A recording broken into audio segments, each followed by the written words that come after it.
धन्यवाद सभापति महोदय। भूख के एहसास को शेरो सुखन तक ले चलो, या गजल को मुफलिसों की अंजुमन तक ले चलो। मुझको नज़्मो ज़ब्त की तालीम देना बाद में, पहले अपनी रहबरी को आचरण तक ले चलो। सभापति महोदय, मैं न्यू एजुकेशन पॉलिसी पे बात करने के लिए खड़ा हुआ हूं। माननीय मंत्री जी यहां मौजूद हैं। न्यू एजुकेशन पॉलिसी कहती है कि हमारा जोर टीचर्स ट्रेनिंग पर होना चाहिए, लेकिन जो नेशनल सैंपल सर्वे ऑफिस का आंकड़ा है वो कहता है कि इस देश में सिर्फ 13% टीचर हैं जो ट्रेंड हैं।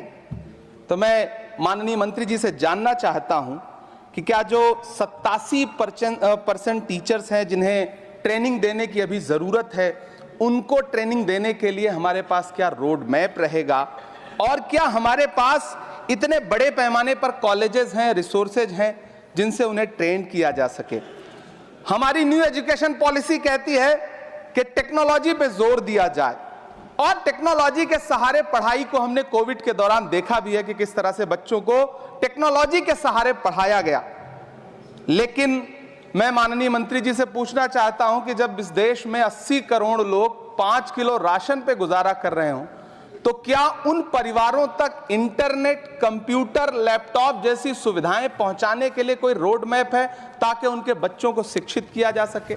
मैं एक बहुत महत्वपूर्ण बात और सभापति महोदय यहां कहना चाहता हूं कि माइनॉरिटी कम्युनिटी से जुड़ा हुआ जो मदरसा एजुकेशन का पैटर्न है, उस पे बहुत गंभीरता से माननीय मंत्री जी से पूछना चाहता हूं कि जो न्यू एजुकेशन पॉलिसी है, कुछ मदरसे ऐसे हैं जिनको सरकार रिकॉग्नाइज करती है, लेकिन कुछ बड़े शिक्षण संस्थान हैं, नदवा और देवबंद जैसे, क्या न्यू एजुकेशन पॉलिसी के कॉन्टेस्ट में आपने इन बड़े संस्थानों से डायलॉग करने का कोई मानक या कोई बातचीत शुरू करने का प्लान बनाया है या नहीं, ये मैं पूछना चाहता हूं। और एक बहुत महत्वपूर्ण बात मंत्री जी से मैं पूछना चाहता हूं कि बहुत सारे माइनॉरिटी इंस्टीट्यूट थे जहां पर स्कॉलरशिप का प्रावधान था, लेकिन आपने मौलाना आजाद नेशनल फेलोशिप को एक झटके में बंद कर दिया। हजारों लाखों छात्र जो उस स्कॉलरशिप के भरोसे अपनी शिक्षा ग्रहण कर रहे थे। एक तरफ प्रधानमंत्री जी कहते हैं सबका साथ सबका विकास, एक हाथ में कंप्यूटर एक हाथ में कुरान, लेकिन जब स्कॉलरशिप आप बंद कर देते हैं तो गरीब तबके से आने वाला अल्पसंख्यक समुदाय के जो बच्चे हैं, उनकी शिक्षा व्यवस्था को लेकर के, उनकी शिक्षा को आगे बढ़ाने को लेकर के आपके पास क्या प्लान है? मैं माननीय शिक्षा मंत्री जी यहां पर बैठे हैं, उनसे कहना चाहता हूं कि पूरे देश में, पूरी दुनिया में प्रधानमंत्री जी जाकर के महात्मा गांधी जी की मूर्ति के सामने सर झुकाते हैं, उन्हें फूल चढ़ाते हैं, लेकिन आप ही की सरकार एनआईटी कैलीकट में प्रोफेसर साइजा ए को योजना और विकास विभाग का डीन बना देती है, जो खुल करके कहती हैं कि मेरी नजर में नाथूराम गोडसे तो बहुत महान था। तो आपकी नई एजुकेशन पॉलिसी ये है, इस दिशा में जा रही है।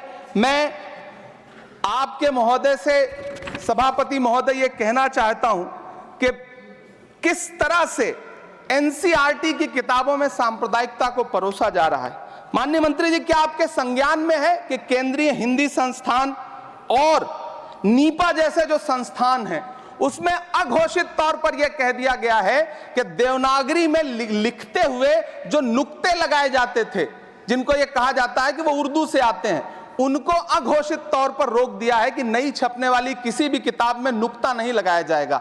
एनसीईआरटी की किताबें छापने वाले, लिखने वाले कई लोगों से मेरी व्यक्तिगत बात हुई, उनका यह कहना था कि हमें ऊपर से आदेश है, हालांकि ऐसा कोई लिखित आदेश नहीं है। तो मैं आपसे जानना चाहता हूं कि यह नुक्ता हटा करके आप देवनागरी भाषा को मजबूत कर रहे हैं या उसे कर्कश और कमजोर बना रहे हैं? यह मेरा माननीय मंत्री जी से अनुरोध है और यह मैं उनसे जानना चाहता हूं।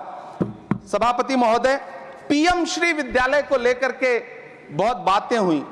मैं एक चीज कहना चाहता हूं कि गाजीपुर एक जिला है उत्तर प्रदेश में, वहां वीर अब्दुल हमीद विद्यालय है धामूपुर गांव में। पिछले दिनों पीएम श्री कंपोजिट स्कूल का नाम लेकर के उस स्कूल का नाम बदल दिया गया, उसके सहारे भी सांप्रदायिकता परोसने की कोशिश की गई। जब सोशल मीडिया पे बहुत हंगामा खड़ा हुआ, हम सारे लोगों ने आवाज उठाई, तब फिर से बेसिक शिक्षा अधिकारी ने नाम बदल करके पुनः उसका नाम बीर अब्दुल हमीद, जो परम चक्र विजेता हैं, उनके नाम पे करने का काम किया। ये इस योजना के थ्रू भी सांप्रदायिकता को जो परोसने का काम किया जा रहा है, उसको मंत्री जी के संज्ञान में है यह बात या नहीं, और रोकने के लिए क्या काम करेंगे। एनसीईआरटी की जो किताबें हैं उनसे हिंदू मुस्लिम एकता के जो चैप्टर हटाए जा रहे हैं। महोदय, एनसीईआरटी की किताबें बच्चों का ज़हन तैयार करती हैं। आप बेसिक तौर पे एक नया इतिहास पढ़ाने के चक्कर में बच्चों को, छोटे बच्चों को जो गुमराह करके उनको एक झूठा इतिहास पढ़ाने का प्रयास कर रहे हैं, आगे चल के दुनिया में वो बच्चे कहां सस्टेन करेंगे। तो मैं माननीय मंत्री जी से कहना चाहता हूं कि शिक्षा और धर्म को एक दूसरे से अलग रहना चाहिए। मैं आज इस विषय पे बात करते हुए एक बहुत महत्वपूर्ण बात और कहना चाहता हूं कि दिल्ली विश्वविद्यालय में पाठ्यक्रम में जो बदलाव किए गए हैं, जिसमें राजनीति विज्ञान के पाठ्यक्रम से भीमराव, रामजी अंबेडकर, मोहनदास करमचंद गांधी, मोहम्मद इकबाल और भारत के संविधान पर आधारित शोध पत्रों को हटाया गया है। दलित लेखक बामा और सुकीरथ राणा को अंग्रेजी पाठ्यक्रम से हटाया गया है। क्या ये चीजें माननीय मंत्री जी के संज्ञान में है? समय बहुत कम है। मैं इस नई एजुकेशन पॉलिसी पर आदरणीय मंत्री जी से और सरकार से इतना कहना चाहता हूं कि आप बदलाव के नाम पर ये जो नई चीजें लेकर के आ रहे हैं, कैंपस में जिस तरह की गुंडागर्दी है, अभी एक माननीय सदस्य ने बोलते हुए जेएनयू का जिस तरह से जिक्र किया कि जेएनयू में इस तरह के नारे लगे, कुछ नकाबपोश लोग आते हैं, नारे लगाते हैं, चले जाते हैं, पुलिस सालों साल गुजरने के बाद उन नकाबपोश लोगों को ढूंढ नहीं पाती है। इतने प्रतिष्ठित शिक्षण संस्थानों को बदनाम करने के लिए जो तरीका सरकार इस्तेमाल कर रही है वो बहुत शर्मनाक है। पिछले दिनों एक महिला भी नकाबपोश, जिसने छात्रावास में लाठी बरसाई थी, डंडे चलाए थे, वो आज तक उसकी पहचान नहीं की जा सकी, दिल्ली पुलिस उसे ढूंढ नहीं सकी। जामिया की लाइब्रेरी में जिस तरह से लाठियां बरसाई गई थी, उनके जख्मों के निशान आज तक नहीं सूखे हैं। अलीगढ़ मुस्लिम विश्वविद्यालय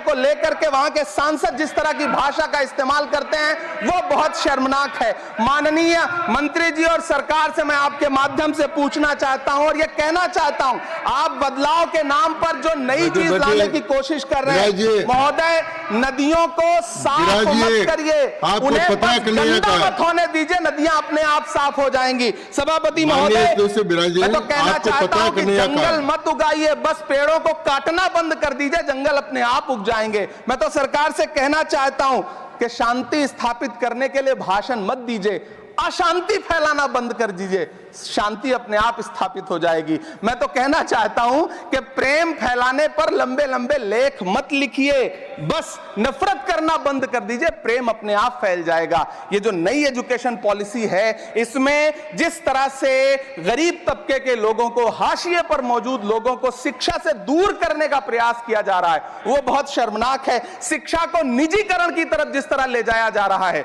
वो बहुत शर्मनाक है। माननीय मंत्री जी इस पर सोचें और इसे सुधार करने का प्रयास करें। इस सदन की तरफ से शायद इससे बेहतर बात, इससे बेहतर सुझाव हम नहीं दे सकते। बहुत बहुत धन्यवाद।